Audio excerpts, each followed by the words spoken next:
Et voici la pointe de l'évolution. Ce sont des personnes très très hautement évoluées. Nous ne pouvons même pas imaginer quel genre de personne ce sera. Il se peut qu'il n'ait même pas de corps physique.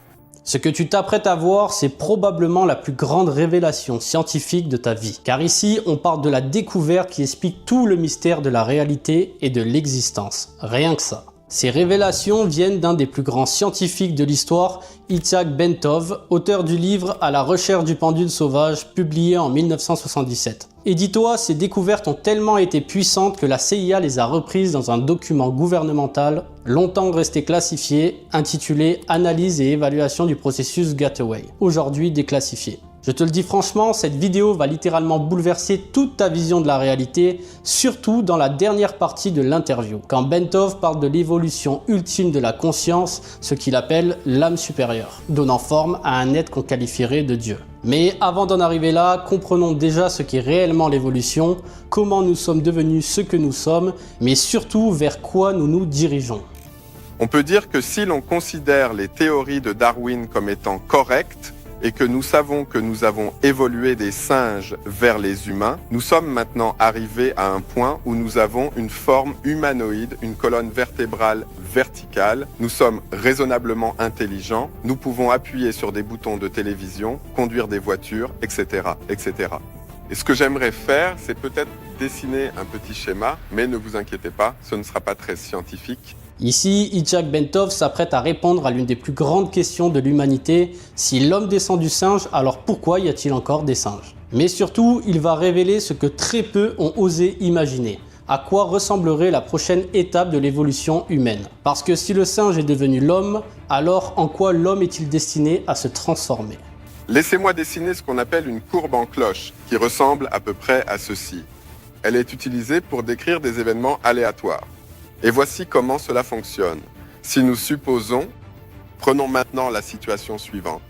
Prenez une petite ville qui compte peut-être 1000 habitants et nous avons ce grand désir de découvrir quelle est la taille moyenne des habitants de cette ville. Et donc nous sortons avec notre maître pour commencer à mesurer ces personnes. Ce que nous constatons, c'est qu'un très petit nombre de personnes mesureront, disons, 90 cm et qu'un nombre tout aussi faible atteindra peut-être 2,10 m ou 2,40 m. La majorité de la population se situera à peu près ici. C'est-à-dire que la taille moyenne de ces personnes serait d'environ 1,68 m ou 1,73 m ou quelque chose comme ça. D'accord, donc ce que nous constatons ici, c'est que cette courbe en cloche nous donne une bonne image de l'endroit où se trouve la majorité de la population. C'est cela qui caractérise la population. Nous pouvons également utiliser ce schéma pour décrire l'évolution. La majorité de la population aujourd'hui est composée de bipèdes plus ou moins intelligents avec une colonne vertébrale verticale qui appuie sur les boutons de la télévision et conduisent une voiture, etc., etc. Maintenant, il y a un certain retour en arrière, c'est-à-dire qu'il y a des personnes ici, dans cette zone. Très peu de personnes sont encore de type gorille, c'est-à-dire poilu. Elles se frappent la poitrine lorsqu'elles voient leurs voisins et font quelques autres choses du genre. Et puis nous avons d'autres personnes qui se trouvent ici, dans ce coin. Très peu d'entre elles sont très hautement développées. Parce que nous disons que l'évolution pousse maintenant l'humanité dans cette direction, loin des types gorilles, vers un niveau très élevé de développement. C'est à ce point que nous sommes ici. Que va-t-il se passer dans peut-être 1 million d'années ou un demi-million d'années? Cette courbe va se déplacer. Elle va se déplacer comme ceci. C'est-à-dire que la majorité de la population sera très très hautement évoluée. Nous nous serons complètement éloignés des types gorilles. Il n'y aura plus de gorilles. Et ce que nous avons ici maintenant, c'est que l'homme moyen est désormais la personne attardée en termes évolutifs. La majorité de la population est extrêmement, très très hautement évoluée. Et voici la pointe de l'évolution. Ce sont des personnes très très hautement évoluées. Nous ne pouvons même pas imaginer quel genre de personne ce sera. Il se peut qu'il n'ait même pas de corps physique. Ainsi, vous l'aurez compris, ce degré d'évolution de conscience dont parle Bentov, c'est ce qu'on appelle souvent des maîtres ou des dieux. En physique quantique, on parlerait plutôt de l'âme totale qui se manifeste. Ce que Bentov explique, c'est que l'être humain est avant tout un être spirituel et que sa forme est directement déterminée par son état de conscience. Pour faire simple, reprenons une base ultra claire de la physique quantique. Aujourd'hui, on sait que la réalité entière, soit notre corps, notre cerveau et l'univers tout autour, c'est de l'énergie. Et cette énergie est façonnée par la conscience. Ça, c'est même expliqué noir sur blanc dans le document déclassifié de la CIA, Analyse et évaluation du processus Gateway. Je vous mets le lien dans la description. L'esprit est donc omniscient, omniprésent et omnipotent. Il emplit l'espace infini. Quand l'esprit perçoit une possibilité, il ralentit ce champ d'énergie, d'onde, pour lui donner forme et créer ce qu'on appelle une particule, soit donc la matière. C'est ce qu'on appelle l'effondrement de la fonction d'onde, soit l'onde devenant particule. En bref, la réalité visible matérielle, c'est de l'énergie condensée maintenue par la conscience pour former ce qu'on appelle le réel. C'est ce qu'on résume souvent par l'observateur crée la réalité observée. Donc notre corps humain, notre environnement et tout ce qui nous entoure sont directement déterminés par notre état de conscience. Et Bentov va plus loin, un degré de conscience bas, un esprit qui se connaît peu, va donner forme à un être avec peu de pouvoir sur son environnement, comme le singe. Un degré plus élevé donne l'être humain actuel. Et un degré absolu, complet, donne l'être humain sous sa forme d'un maître. L'esprit sous sa forme la plus entière. À ce stade, la conscience étant absolue, omnisciente, elle pourrait donner forme à un corps qui fait un avec son environnement. Un corps dépourvu de toute contrainte physique, capable de se transposer, de voler, qui serait inaltérable, invincible et immuable, soit exactement comme l'âme. Parce qu'à ce niveau, on ne casse pas les lois de la physique, on est tout simplement au-dessus. C'est l'âme entière qui se manifeste. C'est ça le sommet de l'évolution. On comprend alors pourquoi aujourd'hui il y a à la fois des singes, des êtres humains très conscients et la masse entre les deux. Ce sont les pôles d'une même conscience, la fractalisation d'elle-même. Le singe représente la partie la moins développée, les hommes très spirituels la partie la plus développée et entre les deux la majorité soit la masse. Une personne plus avancée spirituellement peut donc percevoir un spectre plus élevé de fréquence, de lumière, soit d'information, et donc voir des choses que la majorité des gens ne voient pas. Et c'est justement là que Bentov s'apprête à révéler qui sont ces gens les plus développés. Quel est, pour ainsi dire, l'habitat de ce groupe ici? Eh bien, il suffit de sortir et de les chercher. Ils sont partout. L'habitat de ce groupe ici. Où pensez-vous trouver ces personnes ici? Je pense que vous les trouveriez dans les universités. Vous trouveriez des personnes très brillantes qui sont à la pointe de leur profession. Cela veut dire que c'est une question intellectuelle, N'est-ce pas? Je suggère que vous les trouviez dans les hôpitaux psychiatriques, chez les fous. Et la raison à cela, c'est que ces personnes vivent dans une réalité différente, une réalité qui est très transformée. Et peu d'entre eux sont adaptés à vivre dans cette réalité. Donc naturellement, ils ne peuvent pas très bien fonctionner. Ainsi, le seul endroit sûr, le seul bon endroit pour eux serait l'hôpital psychiatrique, à moins qu'ils ne puissent intégrer leur vision différente de la réalité à leur vie quotidienne. Maintenant, s'ils peuvent l'intégrer, alors nous avons des gens comme Newton, comme Darwin, comme un jour, ce sont des sortes de génies. La chose que je ne suis pas certain que nous ayons parlé de cela. Qu'est-ce qui évolue en fait? disons-le ainsi, c'est le système nerveux qui évolue, et le système nerveux est soutenu par un squelette d'os et de muscles, de tissus, etc., etc. Or, le système nerveux est ce qui nous donne l'image de nos réalités. C'est notre réalité. Cette réalité que vous voyez tout autour de vous, les fleurs, la poitrine, les micros et la tasse de thé, nous est donnée par nos sens. Nous ne voyons pas la lumière qui est au-delà des ultraviolets et des infrarouges. Nous n'entendons qu'une gamme limitée de vibrations. Par exemple, nous entendons entre 52 000 et 20 000 au maximum. En d'autres termes, tous nos sens sont limités. Donc, avec ces sens limités, nous voyons naturellement à travers une sorte de tube très étroit ou une fente très mince dans la réalité totale qui existe. Maintenant, à mesure que vous évoluez, ce qui se passe, c'est que cette fente s'ouvre de plus en plus. Ainsi, vous voyez de plus en plus de cette réalité. Et nous supposons que nous voyons différentes réalités.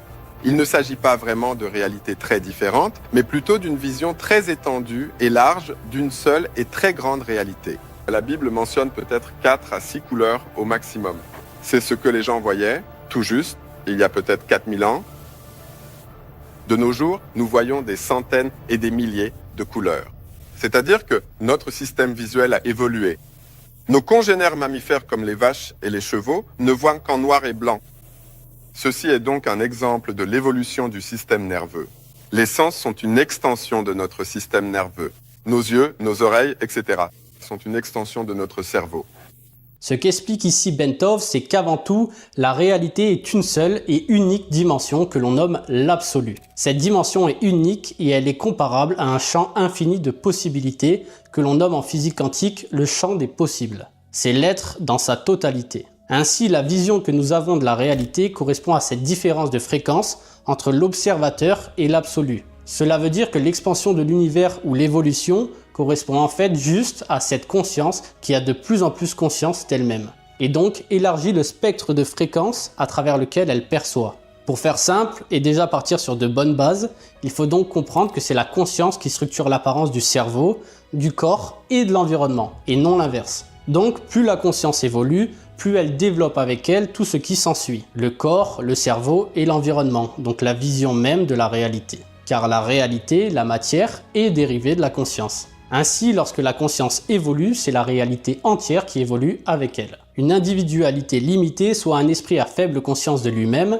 donne une forme et des sens similaires, soit donc une vache par exemple, comme le disait Bentov, voyant en noir et blanc aux capacités limitées. Mais une conscience plus développée donne donc forme à un être humain, une forme bien plus adaptée, mobile, vive, mais également dotée de percevoir un spectre de lumière bien plus large, des couleurs, etc. Mais là, on arrive à la conscience absolue, ce vers quoi tout tend.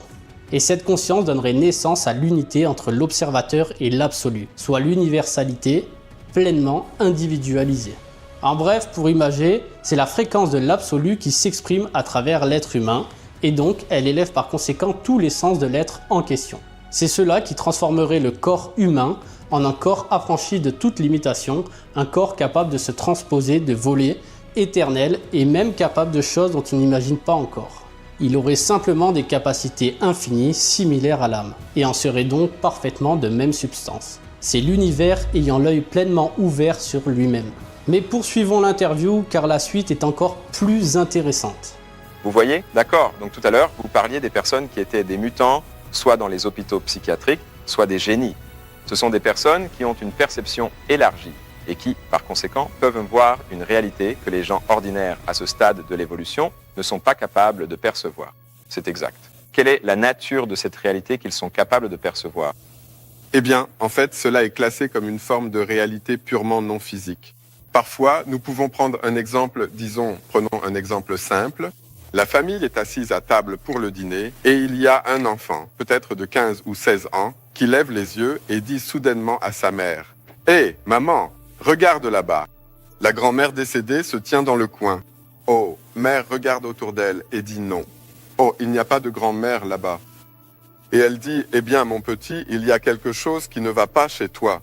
Tu as besoin d'aide. » Tu es fou, alors tu es fou. Elle l'emmène donc chez le sympathique psychiatre du quartier et la même chose se produit. Le psychiatre lui demandera « Mais, que vois-tu » ? « Eh bien, vous voyez bien, ne voyez-vous pas, docteur, là-bas dans le corps ? Tu ne vois pas cette personne debout là ?» Le psychiatre neurologue se retourne « Non, il n'y a rien de tel. » Eh bien, alors le psychiatre dit « Oh, jeune homme, tu as des ennuis ?» Et puis il rédige une petite ordonnance pour un peu de tasine ou d'électrochoc ou autre chose. Et très vite, en 2 semaines, l'enfant est de nouveau en forme, tout à fait normal. Il ne voit plus rien. Ouais. Donc le processus a été inversé. C'est ce qu'on appelle un épisode psychotique ou une crise schizophrénique ou peu importe le nom. Et ce que tu pourrais dire, c'est qu'il y a de fortes chances que cet enfant voit. Très clair. L'enfant a une ouverture spontanée de ses sens. De sorte que l'évolution a été accélérée ou précipitée. Ouais. Ce qu'il affirme ici, c'est que l'enfant, n'ayant aucune bride mentale, est naturellement ouvert au champ des possibles, et peut donc percevoir des fréquences de réalité que la majorité ne voit pas. Parfois, lorsqu'un enfant affirme percevoir des choses inhabituelles, les adultes autour de lui pensent qu'il invente ou qu'il divague, alors qu'en réalité, il perçoit simplement un spectre de réalité plus élevé, des fréquences que la masse ne capte pas encore. C'est le même principe que pour certaines personnes internées en hôpital psychiatrique. Elles ne sont pas forcément folles, mais parfois, elles perçoivent des couches de réalité que d'autres ne peuvent pas encore concevoir. Cependant, cette ouverture d'esprit, souvent mal comprise, est rapidement réprimée. On ramène alors l'enfant ou la personne en question à la réalité collective, ce qui finit par briser cette connexion naturelle au champ des possibles. Progressivement, l'esprit se ferme et l'être autrefois éveillé rejoint la masse. Mais Bentov explique qu'il est tout à fait possible d'inverser le processus, de retrouver cette âme d'enfant, cette ouverture d'esprit pure et créatrice pour redevenir conscient de l'infini que nous sommes. Maintenant, cela se produit réellement. Il existe des techniques pour y parvenir, mais les peuples orientaux, les yogis, ont développé des systèmes pour y parvenir afin de stimuler rapidement le système nerveux. Mais cela arrive très souvent spontanément, sans que personne n'essaie de faire quoi que ce soit, et cela arrive tout simplement et naturellement.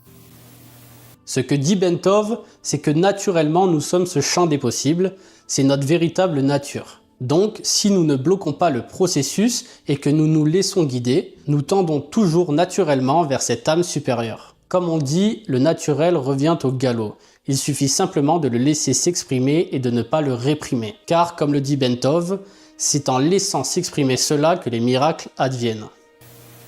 Autrefois, ce genre de choses était appelé des miracles. Et de nos jours, il n'y a plus de miracles. Bon, prenons ça. Et c'est intéressant, n'est-ce pas? Parce que vous pensez à ce que vous appelez l'ouverture spontanée d'une conscience élargie. Correct? Droite. Je veux dire, c'est un peu beaucoup de mots à dire, mais autrefois, on appelait cela un événement miraculeux. Ouais. La conscience évoluait, vous savez, une période de grande révélation. Dieu vous parle. Prenons maintenant comme exemple ce Saint Paul. Ouais. Marchant, se rendant ou chevauchant vers Damas à l'époque, et soudain, cette grande boule de lumière blanche descend. Et Jésus se tient dans la boule de lumière, et il dit « Hé, pourquoi tu ne laisses pas mon peuple tranquille et arrête ce que tu fais, tout ça ?» Et il est très impressionné. Et il est même aveuglé, il tombe à terre, et il lui arrive tout un tas de choses, mais de toute façon, il parvient d'une manière ou d'une autre à Damas, et là, il lance une grande campagne, il parle de son expérience, et ça devient un énorme coup de communication. Et il a lancé le mouvement, il a fait construire l'Église, et le judéo-christianisme est né de tout cela, et voilà. Et toutes les choses qui vont avec, vous voyez. Donc, on a quelque chose. Maintenant, supposons que la même chose arrive à ce type. Donc, disons que Saint Paul conduit sur la route 128. Ouais, il conduit sur la route... La 128 ne va pas à la messe. Elle va vers le... Déadore. D'accord.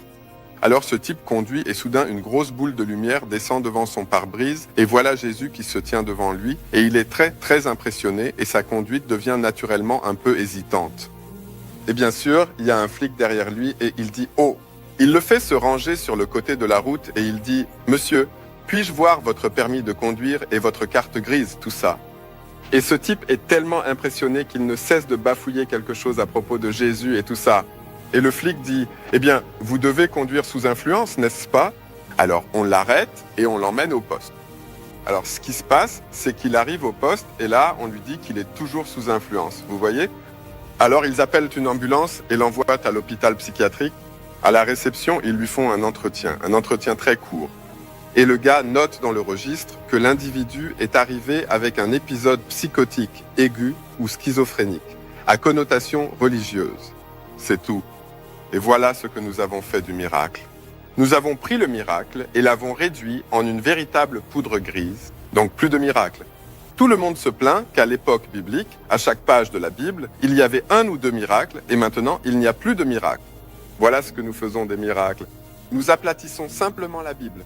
Ce qu'il vient de dire là est sans doute l'une des plus grandes leçons à retenir de cette interview. Lorsque l'esprit perçoit ce que nous appelons des miracles, ce sont en réalité les clés de l'évolution future. C'est grâce à ces perceptions, à ces intuitions, que toutes les plus grandes avancées de l'histoire ont vu le jour. Mais lorsque nous les réprimons, au lieu d'avancer vers ces nouvelles possibilités qu'un homme a su entrevoir, nous retournons dans notre zone de confort, dans le connu, et cela freine l'évolution. On finit par bannir les miracles, puis on s'étonne que la vie semble vide de magie.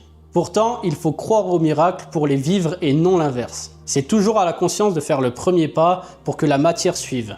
C'est à l'esprit de percevoir une possibilité, d'y consacrer son attention pour ensuite la manifester dans la réalité collective. Car l'esprit traduit ses pensées en forme, alors comment une pensée non imaginée pourrait-elle prendre forme ? C'est une logique absolue. Et c'est ici qu'Isaac Bentov s'apprête à révéler l'une des plus grandes découvertes, si ce n'est même la découverte de l'histoire. Car à partir d'elle, tout le reste prend sens. Qu'est-ce qui évolue exactement ? Vous avez parlé de l'évolution du système nerveux, n'est-ce pas? Mais y a-t-il autre chose qui évolue et qui soit capable d'être sensible à ce niveau de réalité supérieure? Nous avons cette notion d'âme. La plupart des gens parlent de l'âme.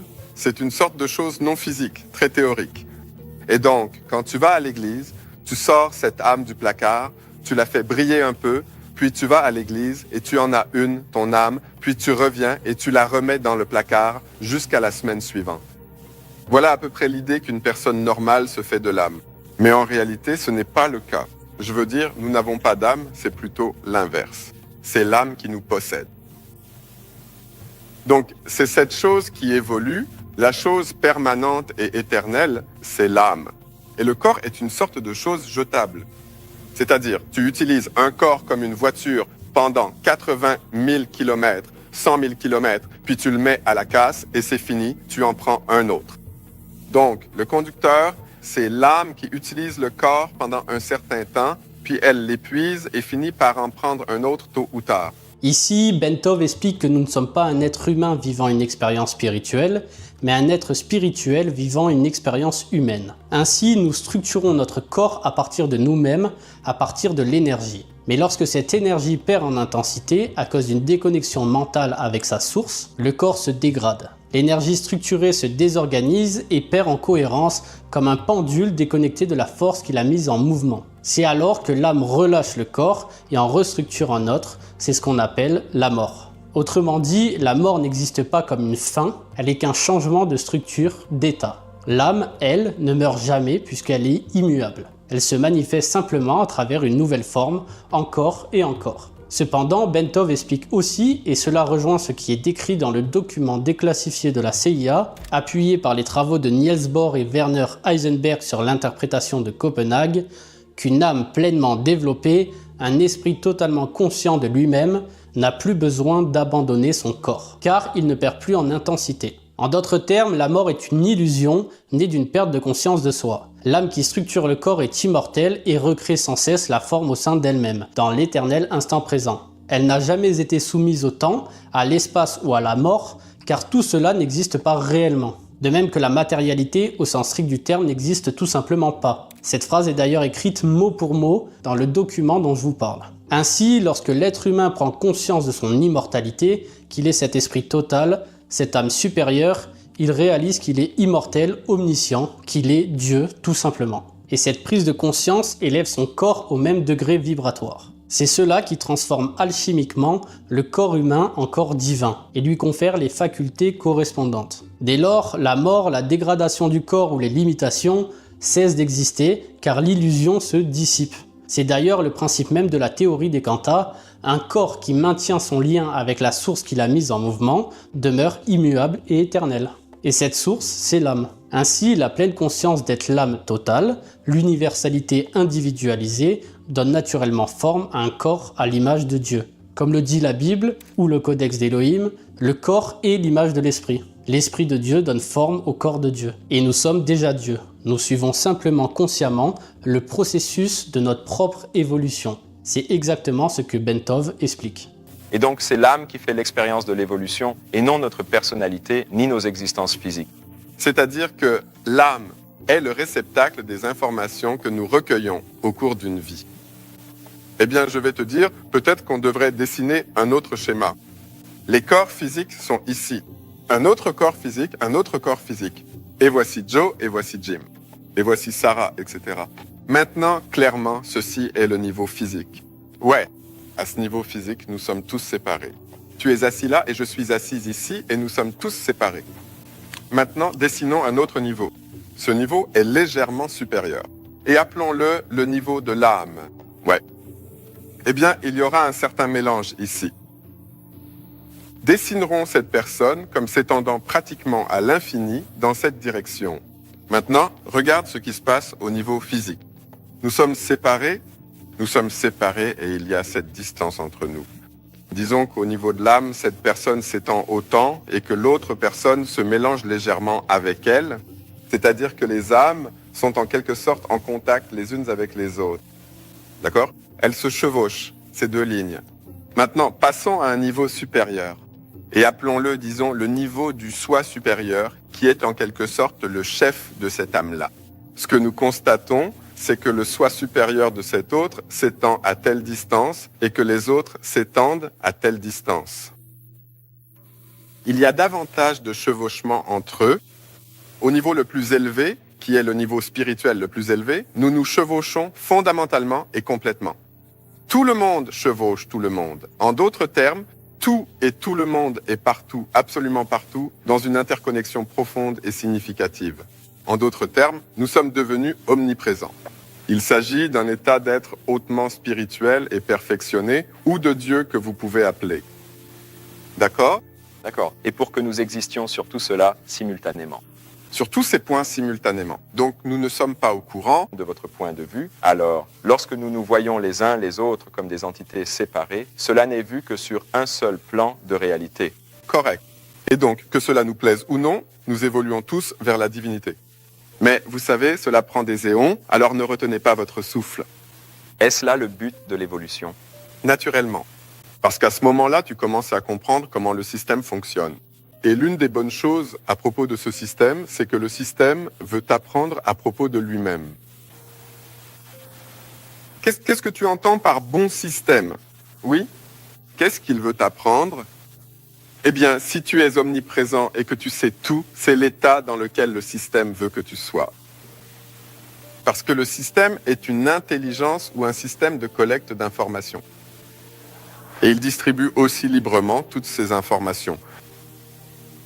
Selon toi, nous avons tous commencé quelque part, il y a très longtemps, dans une sorte de matière indifférenciée qui, lentement, au fil de millions et de millions et de millions d'éons, a évolué jusqu'à devenir un organisme très complexe que nous appelons aujourd'hui un être humain.